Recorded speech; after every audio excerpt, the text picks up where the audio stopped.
नमस्कार, आप देख रहे हैं न्यूज 18। मैं हूं आपके साथ मेनका चौधरी और 11 बजे 11 खबरों में आपका स्वागत है। सबसे पहले खबर, एक महिला की मौत की खबर आई थी। संदिग्ध परिस्थितियों में 31 मई को मौत हो गई थी मेरठ में इस महिला की, और इस मामले में अब हॉरर किलिंग की आशंका जताई जा रही है। जी हां, हॉरर किलिंग की आशंका जताई जा रही है।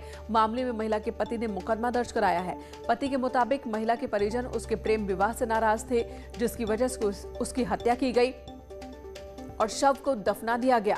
मुकदमा दर्ज होने के बाद डीएम के आदेश पर देर रात पुलिस ने कब्र खोदकर शव बाहर निकाला। पोस्टमार्टम रिपोर्ट में हत्या की पुष्टि होती है तो आरोपी परिजनों के खिलाफ कार्रवाई होगी। मामला मेरठ के थाना लिसाड़ी गेट क्षेत्र के करीमनगर इलाके का है। बताया जा रहा है कि 17 मई को फरमान और साइना ने घर वालों की मर्जी के खिलाफ जाकर कोर्ट मैरिज की थी। 31 मई को साइना की संदिग्ध परिस्थितियों में मौत हो गई, जिसके बाद अब साइना के पति ने ये गंभीर आरोप लगाए हैं। जो है ना इस तरीके से मारी है कि हमारी जो ससुर है ना, उन्होंने तो गले पे पाँव वो रखा था, तकिया रिकॉर्ड है मेरे पास भी, और गले पे पाँव रख दिया था। और जो और लोग आए थे ना घर गांव से, उन लोगों की सबकी प्लानिंग थी कि ऐसे ऐसे मारना है। और इस वक्त निखिल हमारे सहयोगी हमारे साथ फोन लाइन पर मौजूद है। निखिल, जब महिला के पति इतना गंभीर आरोप लगा रहा है, लेकिन इतने दिनों बाद ये बाहर क्यों आया, जबकि 31 मई को मौत हुई थी? देखिए, 31 मई को इस महिला की मौत हो गई थी, तब ये खुद उसके सुपुर्द के खाक में शामिल हुआ। परिजनों ने बताया था कि बीमारी से इसकी मौत हो गई। तब इसने भी यही समझा कि बीमारी से इसकी मौत हो गई, लेकिन जब इसने कुरेदा और उसकी बहनों और उसकी मां से बातचीत हुई तो पता लगा कि इसकी हत्या की गई है। ऐसा इस पति का आरोप है और इसने यही आरोप पुलिस को बताते हुए मुकदमा दर्ज करा दिया है। फिलहाल 6 परिजनों के खिलाफ मुकदमा दर्ज कर लिया गया है और शव को कल रात पुलिस प्रशासन की टीम ने कब्रिस्तान में से निकालकर पोस्टमार्टम हाउस भिजवा दिया है। अब पोस्टमार्टम रिपोर्ट का इंतजार हो रहा है। अगर पोस्टमार्टम रिपोर्ट में हत्या स्पष्ट होती है तो फिर आरोपी परिजनों के खिलाफ कार्रवाई भी की जाएगी। सीधे तौर पर हॉरर किलिंग का अंदेशा इसने जताया है। निखिल, और एक बहुत ही संक्षेप में इनका कहना है कि इनके पास रिकॉर्डिंग भी है। किस तरह की रिकॉर्डिंग का दावा ये कर रहे हैं? देखिए, ये अपनी सास के साथ रिकॉर्डिंग का दावा कर रहा है, जिसमें जिसने कुछ सवाल पूछे हैं और सास ने कुछ हाँ या ना में जवाब दिए हैं। बहुत स्पष्ट रिकॉर्डिंग नहीं है, लेकिन ये दावा कर रहा है कि मेरी सास ने मुझको बताया और इस तरीके से वो एक मेरी फोन पे चैट हुई है और उसी माध्यम से जब इसने अधिकारियों को ये सुनाया तो ही मुकदमा दर्ज किया गया है। ठीक है निखिल, धन्यवाद इस वक्त पूरी जानकारी देने के लिए। तो बहुत ही गंभीर ये मसला और बहुत ही उलझा हुआ भी। संदिग्ध परिस्थितियों में एक महिला की मौत होती है और पति इतने दिनों बाद सामने आकर कहता है कि मौत नहीं बल्कि ये हत्या है। पुलिस मामले की जांच कर रही है। दिल्ली से खबर, जहां पर भीड़ ने बदमाशों की पिटाई कर दी। करीब 200 लोगों की भीड़ ने पिटाई की है। 3 बदमाशों को भीड़ ने बुरी तरह से पीटा है। रंगदारी मांगने के मामले में ये मारपीट बताई जा रही है। जहांगीरपुरी का ये वीडियो बताया जा रहा है। पुलिस ने पुष्टि की है कि सब्जी बेचने वाले से रंगदारी यहां पर मांगी जा रही थी। पुलिस ने 3 आरोपियों के खिलाफ केस दर्ज किया है।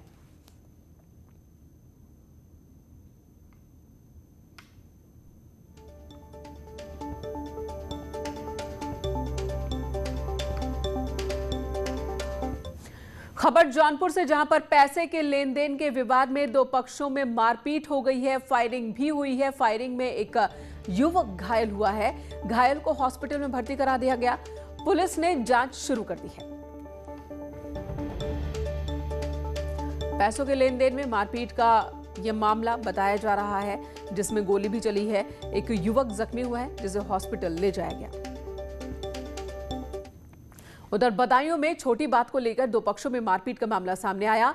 अजराऊ गांव का है, जहां पर 13 लोगों ने वर्तमान प्रधान पति के घर के बाहर ईंट पत्थर फेंकने के साथ ही लाठी डंडों से हमला किया। एक महिला गंभीर रूप से जख्मी हो गई। मौके पर पहुंची पुलिस ने सभी घायलों को जिला अस्पताल पहुंचाया। प्रधान पति के पिता शिव सिंह की तहरीर पर महिलाओं समेत 13 लोगों पर बलवा की धाराओं में मुकदमा दर्ज किया गया है। जानकारी के मुताबिक एक छोटी बच्ची के सड़क पर टॉयलेट करने के बाद विवाद की शुरुआत हुई थी।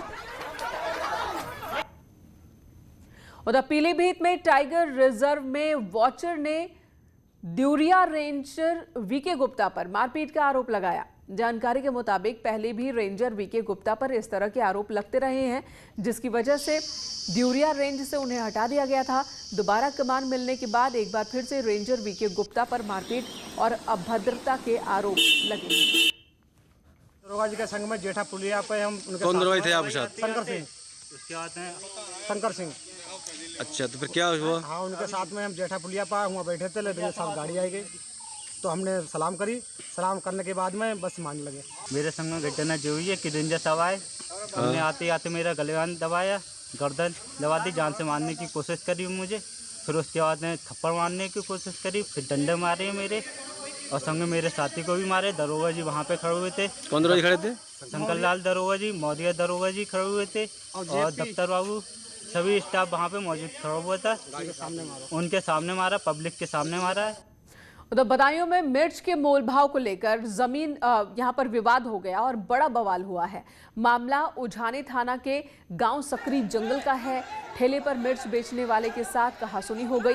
मामला इतना बढ़ा कि दो पक्षों में लाठी डंडे चल गए। 3 लोग घायल हुए हैं। जानकारी के मुताबिक सकरी जंगल गांव निवासी मुख्तियार ठेले पर परचून का सामान लेकर फेरी पर निकला था। शनिवार को गांव के ही एक परिवार ने 20 रुपए की मिर्च खरीदी। शिकायत पर दोनों के बीच कहासुनी होने लगी और देखते ही देखते पथराव शुरू हो गया।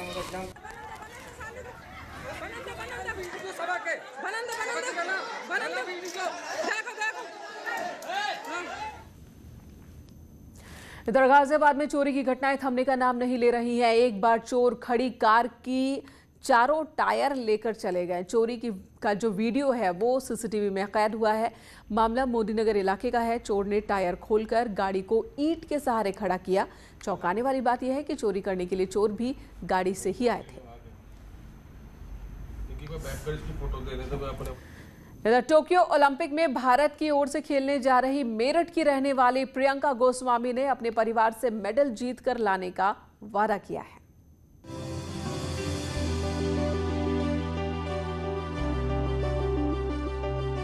इस साल अगस्त में जापान में टोक्यो ओलंपिक की शुरुआत होने जा रही है। मेरठ की रहने वाली प्रियंका गोस्वामी ने टोक्यो ओलंपिक के लिए रेस वॉकिंग के लिए क्वालिफाई किया है। वो आजकल बेंगलुरु में प्रैक्टिस कर रही हैं। उनका परिवार बिटिया की जीत और अपने दिन बहुरने की प्रार्थना कर रहे हैं। मैं वहाँ से पार्क में जब मेरी बेटी जाने लगी तो मेरा जी भरा गया। तो मुँह फेर के बैठ गया मैं। अच्छा। मेरी बेटी तो मैं जाने कह लगी पापा दे मेडल लेकर मेडल लेके आऊंगी और ये भी कहती है कि परिवार की स्थिति बदलूंगी। हाँ जी कहती थी परिवार की स्थिति बदलकर दर्द दूंगी। प्रियंका के पिता पिछले 10 साल से बेरोजगार हैं। प्रियंका को इस मुकाम तक पहुंचाने के लिए उनको बहुत संघर्षों का सामना करना पड़ा, लेकिन 2018 में खेल कोटे से रेलवे में प्रियंका को क्लर्क की नौकरी मिल गई। परिवार की आर्थिक हालत सुधरी तो इस बिटिया का उत्साह और बढ़ गया। बीते फरवरी में प्रियंका गोस्वामी ने रांची में चल रहे राष्ट्रीय एथलेटिक्स चैंपियनशिप में ओलंपिक के लिए क्वालिफाई करके स्वर्ण पदक जीता। हम तो बोल ही रहे कि उसका मेडल तो आना ही आना। अच्छा। हाँ, मेडल भी आवेगा, कोशिश पूरी कर रही है, वो पूरी मेहनत कर रही है। लौटूंगी तभी घर पर जब मेडल जीतूंगी। अपने पापा से वादा करके गई थी कि पापा मैं मेडल लेके ही आऊंगी। मेडल लेके आऊंगी। मेडल लेके ही आऊंगी। अगस्त का इंतजार है। हाँ जब ये टूर्नामेंट होगा 23 जुलाई से शुरुआत हो जाएगी। आई थिंक इनका जो मैच होगा वो अगस्त में ही पड़ेगा, तो आप लोगों को अगस्त का इंतजार है कि कब वो दिन आएगा और बिटिया हमारा नाम रोशन करके लौटेगी टोक्यो से। हाँ जी, इंतजार तो है ही। प्रियंका गोस्वामी को पिछले दिनों सीएम योगी आदित्यनाथ की ओर से रानी लक्ष्मीबाई अवार्ड के लिए भी चुना गया था। प्रियंका ने सबसे पहले साल 2015 में तिरुअनंतपुरम में रेस वॉकिंग की राष्ट्रीय चैंपियनशिप में कांस्य पदक जीता था। 2 साल बाद 2017 में दिल्ली में हुई नेशनल रेस वॉकिंग चैंपियनशिप में कमाल करते हुए गोल्ड मेडल जीता। प्रियंका के पिता का कहना है कि बेटी उनसे वादा करके गई है कि इस बार ओलंपिक का पदक जीतकर ही घर लौटेगी। हम भी यही प्रार्थना करते हैं कि प्रियंका गोस्वामी टोक्यो में भारत का तिरंगा शान से लहराएं और मेडल जीत करके ही लौटे। प्रियंका के इस संघर्ष को न्यूज़ 18 की टीम भी सैल्यूट करती है और इसीलिए कहते हैं कि कोशिश करने वालों की हार नहीं होती, लहरों के डर से नैया पार नहीं होती। प्रियंका जैसी बेटियां और बेटियों के लिए मिसाल है कि बेटियां क्या नहीं कर सकती हैं। ये बेटियों की उड़ान है, रोकना मुश्किल है। कैमरा पर्सन अभिषेक शर्मा के साथ उमेश श्रीवास्तव, न्यूज़ 18 मेरठ। प्रियंका को न्यूज़ 18 की ओर से भी बहुत बहुत शुभकामनाएं। और अगली खबर सीतापुर से। दबंगों का कहर यहां देखने को मिला है। दबंगों ने महिला को गोली मार दी है। मजदूरी से मना करने पर गोली मार दी। घायल महिला हॉस्पिटल में भर्ती है। महिला को बचाने गई उसकी ननद को भी दबंगों ने पीटा है। महमूदाबाद कोतवाली के शादेपुर का ये मामला, जहां पर मजदूरी करने से एक महिला ने इनकार किया तो दबंगों ने महिला की पिटाई कर दी।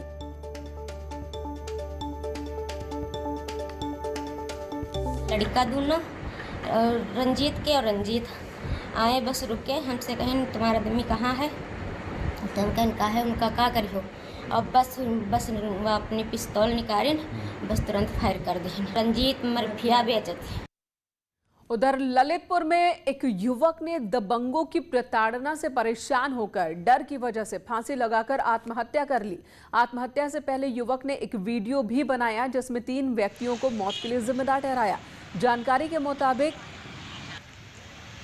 जुगपुरा का रहने वाला विनोद झा कारीगरी का काम करता था। उसने मोहल्ले के ही रहने वाले सोनू कुशवाहा, कमल कुशवाहा और विनोद पाल के यहाँ मकान बनाने का काम किया था।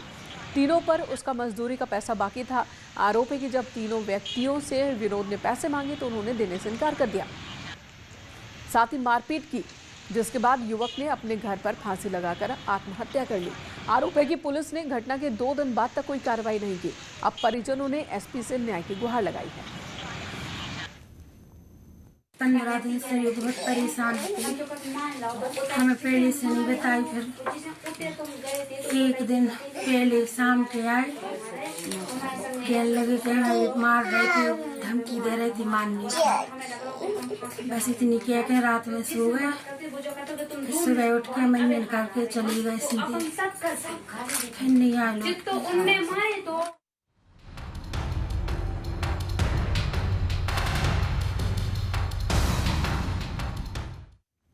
उधर एटा में दर्दनाक हादसा हुआ। सुबह सुबह छत गिर गई और मलबे में दबकर 3 लोग दब गए, जिनमें से 2 की मौत हो गई। मृतक मां और बेटी हैं और मलबे में दबे बेटे की हालत गंभीर बताई जा रही है। ग्रामीणों की मदद से पुलिस ने इन तीनों को बाहर निकाला। जैथरा थाना के नगला परमसुख गांव का ये मामला है, जहां पर हादसा हुआ।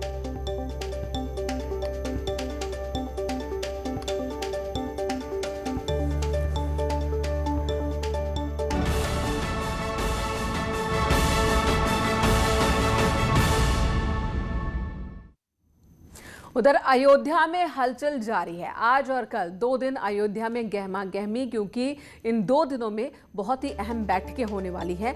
आज राम जन्मभूमि तीर्थ क्षेत्र ट्रस्ट के पदाधिकारियों की बैठक होगी। इससे पहले राम निर्माण समिति के चेयरमैन नृपेंद्र मिश्र ने राम मंदिर नींव का निरीक्षण किया है। इसके बाद राम जन्मभूमि परिसर में ही नींव के रॉ मटेरियल को लेकर चर्चा होगी और कल सुबह 9:30 बजे से मीटिंग का दौर फिर शुरू हो जाएगा। राम जन्मभूमि परिसर में ही दूसरे दौर की बैठक होगी और फिर दोपहर 3 बजे से लेकर शाम 5 बजे तक सर्किट हाउस में एक बहुत ही महत्वपूर्ण मीटिंग होनी है। इस बैठक में राम जन्मभूमि तीर्थ क्षेत्र ट्रस्ट के पदाधिकारियों के साथ ही L&T और टाटा कंसल्टेंसी के एक्सपर्ट्स भी होंगे। एक्सक्लूसिव तस्वीरें इस वक्त आप देख रहे हैं। बताया जा रहा है कि 6 फुट तक नींव बनाने का काम हो चुका है और उसे ही देखने के लिए पहुंचे आज नृपेंद्र मिश्र। उन्होंने बाकायदा पूरे परिसर में घूमकर जो काम चल रहा है उसका जायजा लिया और ये जानकारी ली कि काम की रफ्तार और गुणवत्ता किस तरह की है और इन्हीं बिंदुओं पर आज की बैठक में चर्चा भी हो रही है। तो राम मंदिर निर्माण की ये तस्वीर, एक्सक्लूसिव तस्वीर इस वक्त आप न्यूज़ 18 पर देख रहे हैं, सीधे अयोध्या से, जहां पर राम मंदिर का निर्माण चल रहा है राम जन्मभूमि पर। और ये देखिए इस भव्य मंदिर के निर्माण की तस्वीर, नींव की तस्वीर हम आपको दिखा रहे हैं। नींव 6 फुट तक, बताया जा रहा है कि 6 फुट तक नींव डाली जा चुकी है और इसी का निरीक्षण करने के लिए आज नृपेंद्र मिश्र भी पहुंचे हैं और साथ ही जो क्वालिटी है उसकी परख की जा रही है। काम की रफ्तार क्या है उसके बारे में पूरे विस्तार से मीटिंग में बात हो रही है। निमेश गोस्वामी इस वक्त हमारे साथ है। निमेश, अयोध्या की जब हम बात करते हैं तो ये सिर्फ अयोध्या की बात नहीं बल्कि भगवान राम की बात होती है और उनके करोड़ों उनमें आस्था रखने वाले लोगों की बात होती है। ये जो तस्वीर इस वक्त न्यूज़ 18 पर हमारे दर्शक देख पा रहे हैं, एक्सक्लूसिव तस्वीर, ये उनके लिए बहुत मायने रखती है। क्योंकि ये भगवान राम की भव्य मंदिर का निर्माण हो रहा है, उसकी नींव की ये तस्वीर है। पहली तस्वीर न्यूज़ 18 दिखा रहा है। और क्या इंफॉर्मेशन है आपके पास, कितना काम हो चुका है नींव का? जी आपको बता दें कि राम मंदिर नींव के निर्माण के लिए लगभग 6 फुट जो बुनियाद की भरने का काम था वो पूरा हो चुका है। लगातार इसी तरीके लगभग 50 फुट की बुनियाद भरी जानी है। इसपे बाकायदा जो कार्यदायी संस्थाएं हैं वो गुणवत्ता और मजबूती को लेकर लगातार मंथन कर रही हैं और इसी क्रम में लगातार बैठकें भी चलती हैं, किस तरीके से काम हो रहा है, कैसे इसकी मजबूती रहेगी, ये लॉन्ग लाइफ कैसे होगा, 1000 वर्षों तक सुरक्षित राम मंदिर कैसे रहेगा, इस तमाम बिंदुओं पर लगातार चर्चा हो रही। और शायद इसी सब बिंदुओं की समीक्षा के लिए लगातार हर 2 महीने पर एक बैठक भी होती है जो नृपेंद्र मिश्रा जी की अध्यक्षता में होती है। आज फिर नृपेंद्र मिश्रा अयोध्या में है और रामकुंड के आसपास पवित्र राम जन्मभूमि परिसर, इस तमाम बिंदुओं पर विशेष रूप से चर्चा हो रही है। कार्यदायी संस्था लार्सन एंड टुब्रो कंपनी है, बालाजी और साथ ही टाटा कंसल्टेंसी, इनके अधिकारियों तथा ट्रस्ट के पदाधिकारियों के साथ वशिष्ठ भवन में राम जन्मभूमि परिसर में एक स्थल है जहाँ पर एनआईटी कार्यालय है, वहीं पर बैठक चल रही है। और बिल्कुल निमेश, तो बैठकों का दौर चल रहा है। जाहिर सी बात है कि गुणवत्ता को लेकर कोई समझौता नहीं, ये बात शुरू से कही गई है। भव्यता गुणवत्ता दोनों का ही ख्याल और मीटिंग्स चल रही हैं। लेकिन ये जो तस्वीर है ये बहुत पावन तस्वीर उन करोड़ों लोगों के लिए जिनकी आस्था भगवान राम में है और जो यहाँ पर भव्य मंदिर को देखना चाहते हैं अपनी आंखों से। धन्यवाद आपका निमेश, इस वक्त पूरी जानकारी और ये तस्वीरें हमारे दर्शकों तक पहुंचाने के लिए। और अब बात वैक्सीनेशन की। न डरिए न। तो प्रदेश का कोरोना अपडेट क्या है? 24 घंटे में कोरोना के 400 नए मामले सामने आए हैं। पहली बार 500 से कम हुए कोरोना केस उत्तर प्रदेश में सेकेंड वेव में। यूपी में 24 घंटे में 2,90,000 लोगों के टेस्ट हुए हैं। ट्रेस, टेस्ट और ट्रीट फॉर्मूले का असर है उत्तर प्रदेश में कि कोरोना के मामले तेजी से कंट्रोल में आए हैं। 8,900 कोरोना के एक्टिव केस इस वक्त मौजूद हैं उत्तर प्रदेश में। 25 करोड़ आबादी के बाद भी केस कम हुए हैं, जबकि केरल, महाराष्ट्र, कर्नाटक की बात करें तो यहां पर केसेस कहीं ज्यादा हैं।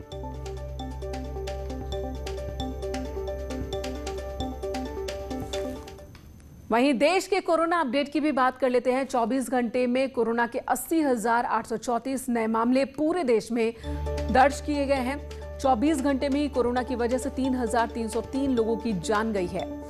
कोरोना के इस वक्त एक्टिव केसेस की बात करें तो पूरे देश में 10,26,159 एक्टिव केस इस वक्त मौजूद हैं।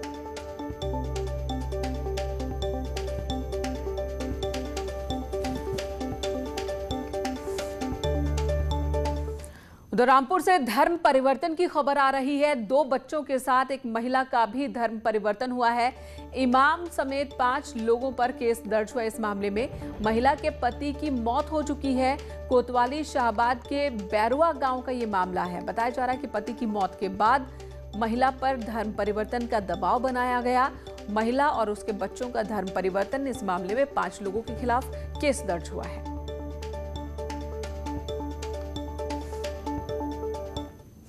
उधर सीतापुर में शव मिलने के बाद हड़कंप मच गया। ईंट भट्टे के पास एक युवक का शव मिला। हत्या कर शव को फेंकने की आशंका जताई जा रही है। सिर पर गंभीर चोट के निशान भी हैं। शव की शिनाख्त में इस वक्त पुलिस जुटी हुई है। अभी तक इस शव की शिनाख्त नहीं हो पाई है। लखीमपुर खीरी में पुलिस और बदमाशों के बीच मुठभेड़ में 25,000 का इनामी बदमाश यूसुफ बंजारा गिरफ्तार किया गया। आरोपी के पैर में गोली लगी है, जिसे सीएचसी से जिला अस्पताल में रेफर किया गया। आरोपी पर लखीमपुर, सीतापुर, पीलीभीत, बहराइच जिलों में 24 से ज्यादा मुकदमे दर्ज हैं। मोहम्मदी कोतवाली क्षेत्र के रेहरिया चौकी इलाके में देर रात एनकाउंटर हुआ।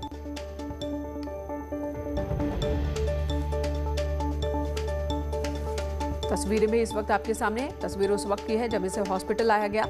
25,000 रुपए का इनामी बदमाश है यूसुफ बंजारा, जिसे पुलिस ने किया है गिरफ्तार। इधर शाहजहांपुर में पुलिस ने अवैध हथियार फैक्ट्री का खुलासा किया। मामला थाना जैतीपुर के नौगांवा का है, जहां पर जंगल में हथियार बनाने की अवैध फैक्ट्री चल रही थी। पुलिस ने छापेमारी के दौरान फैक्ट्री संचालक रूम सिंह को गिरफ्तार किया है। साथ ही बड़ी संख्या में तमंचे, राइफल और हथियार बनाने के उपकरण बरामद किए गए हैं। जानकारी के मुताबिक आरोपी बदायूं शाहजहांपुर में अवैध हथियार बनाने के मामले में कई बार जेल जा चुका है और जेल से छूटने के बाद एक बार फिर हथियार बनाने का ही काम करने लगता है। 2,000 रुपए से लेकर 5,000 रुपए तक के हथियार इसके पास मिल जाते हैं। अवैध शस्त्र की फैक्ट्री बरामद की गई है और एक अभियुक्त रूम सिंह को गिरफ्तार किया गया है। इसके पूर्व इसका साथी गिरफ्तार हुआ था, जिसके पूछताछ में यह बात आई थी कि रूम सिंह और वो साथ में बदायूं में एक जगह असलहे बनाते थे और लगभग 1 माह तक वहाँ रुककर इनके द्वारा असलहे बनाए गए। तो इसी सूचना को डेवलप की गई थी और आज इसकी गिरफ्तारी होने से एक उस क्षेत्र में असलहे का जो यहाँ रुके।